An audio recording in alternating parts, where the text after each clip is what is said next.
Yo yo yo! Aujourd'hui, nouvel épisode des Mal-Aimés, épisode 5, et on revient avec pas n'importe quel film parce que c'est une saga très importante du cinéma d'horreur, du cinéma de science-fiction et du cinéma tout court. Elle a vu passer des grands noms de la réalisation. Le premier, il a été réalisé par Ridley Scott, le mec qui a fait Gladiator, qui a fait Blade Runner, qui a fait La Chute du Faucon Noir. Le deuxième, il a été réalisé par James Cameron, Titanic, Avatar. Et le quatrième, il a été réalisé par Jean-Pierre Jeunet, un français, oui oui, cocorico. En l'occurrence, le troisième a été réalisé par David Fincher, un de mes réals préférés, pour être tout à fait honnête. Donc ça va être parti pour Alien 3 de David Fincher, sorti en 92.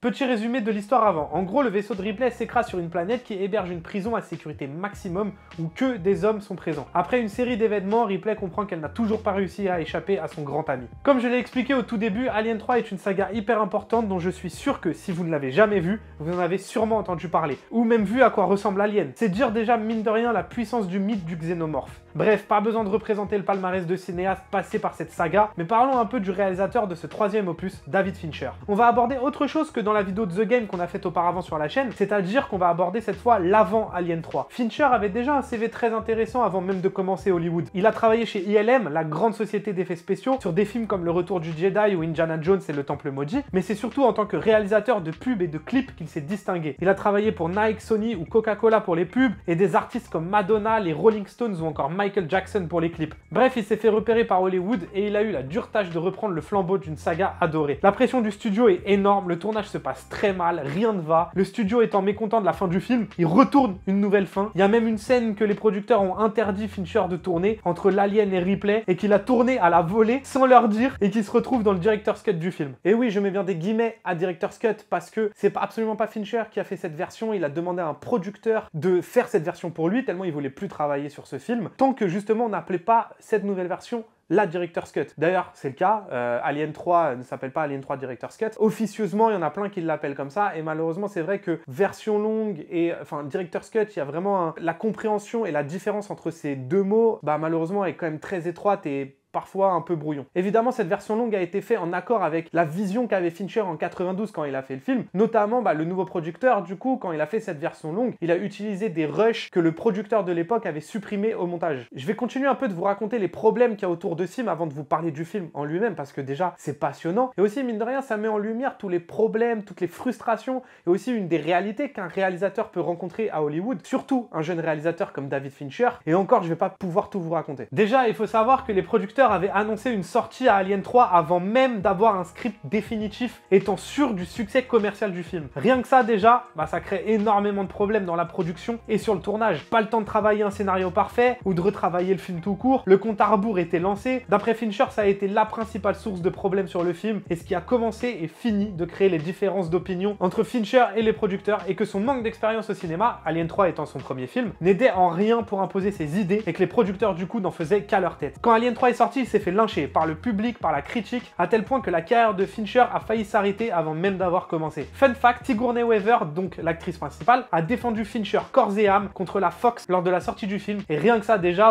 respect de ouf à elle. David Fincher a tellement haï son expérience que lui-même dit qu'il n'y a personne d'autre qui déteste plus que lui ce film, et surtout ce qu'il a vécu à travers toute la création d'Alien 3. À tel point que quand la Fox sort l'anthologie Alien dans les années 2000 et invite les réalisateurs à faire des commentaires audio, Fincher refusera, ne voulant absolument plus rien à voir de près ou de loin avec Alien 3. Donc voilà pour la grosse intro du film. Comme je vous ai dit avant, on pourra pas tout raconter parce que il s'est passé vraiment trop de choses, mais vous avez maintenant une large idée de la difficulté et de l'enfer que ça a été pour Fincher de tourner ce film. Mais pourquoi ce film est mal aimé? On va prendre chaque argument qu'il y a contre ce film et on va essayer d'expliquer notre point de vue autour de ces arguments. Je vais garder l'argument ultra récurrent pour la fin cette fois, mais un qui revient souvent, c'est les CGI du film, les effets spéciaux numériques. Alors, en vrai, il n'y a pas grand chose à dire, hein. Ils sont très très moches, mais parce qu'on va réussir à trouver un mais, ils inondent pas du tout le film en fait. T'as quoi? T'as 3-4 scènes en CGI à tout péter pendant quasiment tout le film, et juste à la fin, c'est vrai que par contre là, on n'en a pas pour notre argent malheureusement. Mais honnêtement, ça me dérange pas perso, parce que j'ai déjà eu le temps de rentrer dans le film et d'apprécier l'histoire pour lui pardonner un peu à la fin cet excès de mocheté. Et au pire, les 3-4 scènes avant qui durent 2 secondes, vas-y, c'est moche, on rigole et on passe à autre chose. Le film propose tellement d'autres trucs incroyables, mais on en parlera après. Autre argument contre le film, c'est qu'il soit sombre et désespéré. Alors bon, on en parlera après parce que c'est aussi pourquoi nous on aime le film, mais je pense qu'au-delà de l'imagerie très terne terne, poisseuse, etc. C'est surtout comment il raconte son histoire qui dérange. Cette prison, tous ces gens crasseux, tous des criminels aux crimes horribles, qui cherchent mine de rien une rédemption, à tel point qu'on peut trouver qu'il n'y a aucun personnage appréciable. J'ai souvent lu ça d'ailleurs, alors que je trouve que pas du tout par ailleurs. Enfin, ce personnage est appréciable, et l'infirmier aussi. Et puis au-delà de ça, surtout Ripley. Je pense que dans une saga où on en est au 3e épisode, on peut clairement faire confiance au sentiment de sympathie que notre personnage principal crée chez le spectateur. Alors au final, que tous les autres personnages soient horribles, si au moins le personnage auquel on s'identifie et qu'on aime est toujours là, c'est le principal. Notre lien émotionnel n'est pas brisé en tant que spectateur. Et d'ailleurs là, mettre dans un lieu si hostile peut accentuer nos émotions et nos craintes. Mais bref, je m'égare, ce sera pour après. Parce que je trouve ça hyper intéressant qu'en tant que spectateur, on n'aime pas un film parce qu'il est sombre et désespéré, ou parce qu'il nous crée un sentiment d'anxiété. C'est une vraie question. Est-ce que en tant que spectateur, on arrive à faire la différence entre le sentiment que nous procure un film, surtout dérangeant en l'occurrence, et la fascination qu'a le film à nous procurer ces émotions? Ok, par exemple, ma mère, elle a pas aimé Gravity, parce qu'elle le trouvait trop anxiogène. Alors que perso, c'est aussi pour ça que j'ai aimé ce film, qu'il a réussi à me faire sentir ce que les personnages pouvaient vivre là-haut. Enfin bref, il y a d'autres arguments contre le film, mais qu'on va étayer juste après avec pourquoi nous on aime, notamment sur le fait que l'horreur n'est pas présente, ce qui n'est pas faux en soi, mais je trouve pas que ça en fasse un mauvais film, c'est surtout un film de personnages au final. Mais par contre, quand il y a une scène d'horreur, elle est graphique, ou encore que l'histoire est inintéressante, et là on n'est absolument pas d'accord avec ça. Ça vient sûrement du fait que l'histoire étant plus dark, il y a des gens qui automatiquement ont eu un rejet, mais aussi de ce dernier argument qui est celui vraiment que j'ai absolument vu partout. Et c'est le fait qu'Alien 3 ne respecte pas la saga, qu'il détruit tout ce qui a été construit dans le 1 et dans le 2, mais surtout que lorsque Ripley se crache sur la planète, tous les personnages de la saga qu'on connaît sont morts, sauf Ripley. Comme si tout ce que le spectateur avait vécu avec Ripley, tous les obstacles, les peurs et enfin le soulagement avaient servi à rien. Et d'un côté,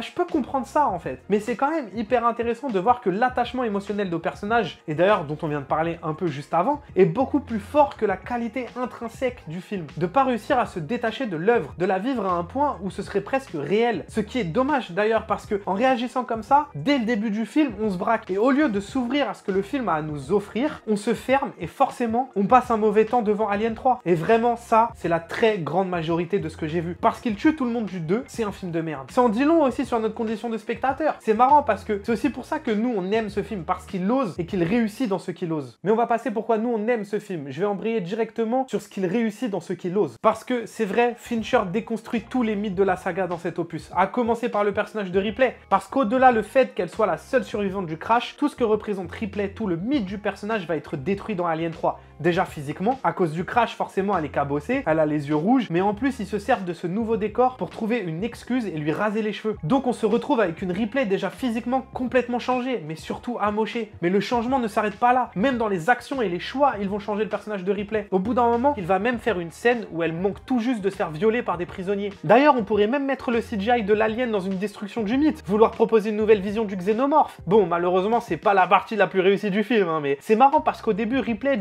il est différent, il bouge différemment. Et je trouve ça intriguant parce qu'en soi, ça reste le même alien, y a rien qui change. Donc si c'est une punch parce qu'il est en CGI, je trouve ça marrant. Autre chose, le scénario, malgré tous les problèmes qu'ils ont eu lors de la production, je le trouve vraiment bien écrit. En tout cas, c'est bourré de bonnes idées. Rien que le fait de supprimer les personnages du 2 ont un intérêt déjà. Ça permet d'avoir Ripley complètement seule dans cette prison remplie d'hommes et remplie du coup de menaces. Quand on y pense, quel est le pire endroit dans lequel une femme pourrait se trouver? Une prison avec des hommes meurtriers et violeurs. Ça montre aussi une intelligence d'écriture déjà, mais on va voir que ça s'arrête pas là. Elle n'a absolument personne vers qui se tourner, à tel point que le seul mec qui paraît réglo et vers qui elle pourrait se tourner, il se fait tuer. Ça a quelque chose de presque anti-hollywoodien de faire ça d'ailleurs, de tuer un personnage aussi important que les spectateurs commencent à aimer aussi vite. Le scénario est bourré de préparation paiement. Alors si vous savez pas ce que c'est, en gros c'est quand on prépare en amont un événement à venir dans le scénario. C'est quelque chose que j'aime beaucoup dans l'écriture, donc forcément quand il y en a, et surtout de très intelligents comme dans Alien 3, ça me fait aimer encore plus le film. Et par exemple le moment le plus important, sa fin et Ripley qui tombe dans le feu, ça paraît bête, mais cette séquence a été préparée en amont pour pas que ça arrive comme un cheveu sur la soupe. Au début du film, quand un mec est mort, il jette le corps dans le feu et cette scène sert aussi du coup à préparer la fin et le fait que le réal jette l'alien mais surtout Ripley dans le feu. Puis il y a plein de trucs qui font qu'on aime ce film. Effectivement, l'horreur est moins présente, mais c'est surtout un film de personnages. Ils sont forts, tantôt attachants, tantôt horribles. Il y a un vrai jeu qui s'installe entre nous et eux, je trouve en fait. Ce truc où on a envie de croire en leur rédemption, mais en même temps,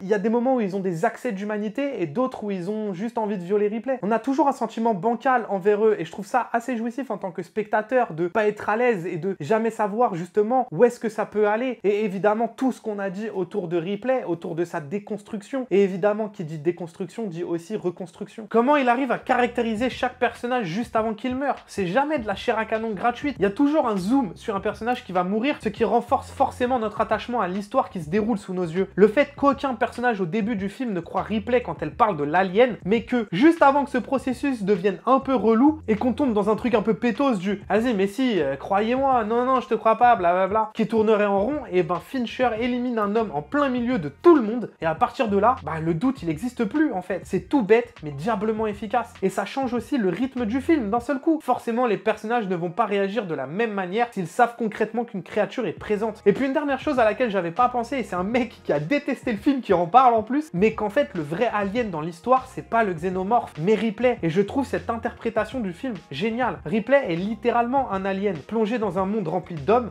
meurtriers, violeurs, qui n'ont pas vu de femme depuis des années, qui essayent de s'acheter une rédemption, et Ripley vient bousculer tout ça. Le xénomorphe est l'alien de Ripley autant que Ripley est l'alien de tous ces hommes. Enfin bref, voilà pourquoi nous on aime ce film avec Alien 3. En plus on arrive à la moitié de cette série des mal aimés. En attendant, j'espère que vous avez kiffé cet épisode, et encore une fois, comme je le redis tout le temps, le but n'est pas de dire qu'il faut absolument aimer Alien 3, pas du tout. Vous aimez les films que vous avez envie d'aimer. Nous on se retrouve bientôt pour un nouvel épisode. En attendant, portez-vous bien. Banks.